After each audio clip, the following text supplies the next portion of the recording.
नमस्कार, मी शामराव मोकाशी, अध्यक्ष राजाराम बापू पाटील रिक्षा संघटना. रिक्षा टॅक्सीवाले काही घाबरू नका. रिक्षाची परमिट काढा. परमिट राज खतम करायचा. इथं माफी आहेत, गुंड आहेत, परमिटचा काळा बाजार करतात. प्रत्येकानं मीटरनं आपला व्यवसाय करा. महाराष्ट्रातील रिक्षा टॅक्सी चालकांना चांगले दिवस येणार आहेत. लवकरच आता लेबर बोर्ड चालू होईल आणि मग लेबर बोर्डाच्या माध्यमातून 13 योजनेतून तुम्हाला शासनाकडून अनेक सोयी सुविधा मिळतील. हे मात्र कुणीही विसरू नका.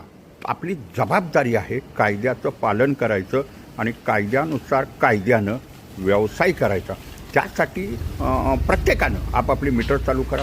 मग तो पुण्यातला रिक्षावाला असून द्या, कोल्हापूरचा असून द्या, कराडचा असून द्या, सांगलीचा असून द्या, मुंबईचा असून द्या, प्रत्येकानं हा व्हिडिओ शेअर करायचा.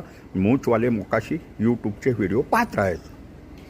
पर्यटक परवान्याच्या गाड्या कुठल्याही परिस्थितीत स्थानिक व्यवसाय करू शकत नाहीत.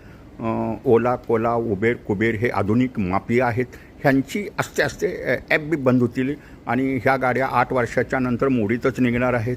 शिवाय ह्या गाड्या लवकरच काळ्या पिवळ्या मीटरच्या टॅक्सी होतील आणि मीटरनं व्यवसाय करतील.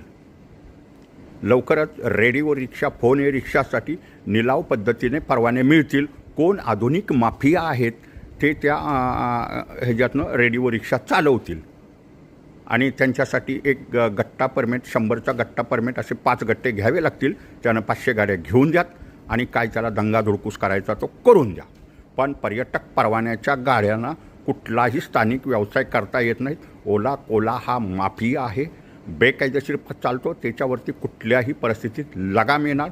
महाराष्ट्रात जिल्हा वाईज ॲप तयार होतील आणि त्याला महाराष्ट्रातील सर्व काळी पिवळी रिक्षा टॅक्सी जोडली जाईल आणि फक्त 3 रुपये भाड्यापोटी कमिशन त्याला दिलं जाईल. बस ह्याच्या पलीकडे काही होणार नाही. आणि आता रिक्षा टॅक्सीवाल्यांनी तर बिंदास मीटरनं व्यवसाय करायचा, परमिट करायचं, परमिट राज खतम करायचं. स्वतःची रिक्षा, स्वतःचं परमिट स्वतः चालवायची. एक पाळी आपल्या ओळखीच्या ड्रायव्हरला भाड्यानं द्यायची. ओला, कोला, पर्यटक परवाने ह्यांची तर चौकशी होणारच. खोटी कागदपत्र दिलेली आहेत त्यांनी. टूर अँड ट्रॅव्हल्स कंपन्यांच्या रजिस्ट्रेशनसुद्धा नसताना आणि कंपन्यांनी त्यांनी घेतलेत. ह्यांना प्रवासी वाहतुकीचा बिल्लासुद्धा लागतो आणि आता ते अडचणीत आलेत. शासनाला असं त्यांना कुठलं भाडं ठरवायचा कुठलाही अधिकार नाही. त्याच्यासाठी शासनाला कायदा करावा लागेल भविष्यात, तरच ते होईल. परंतु ह्यांनी जर ह्या पर्यटक परवान्याच्या 5 वर्षाच्या गाड्या परमिट काढून किंवा जुन्या परमिटवरती चढवल्या तर त्या काळी पिवळी टॅक्सी बनू शकेल आणि मीटर लावून व्यवसाय करतील. धन्यवाद. रिक्षावाले सर्वांनी हा व्हिडिओ शेअर करा आणि मूचवाले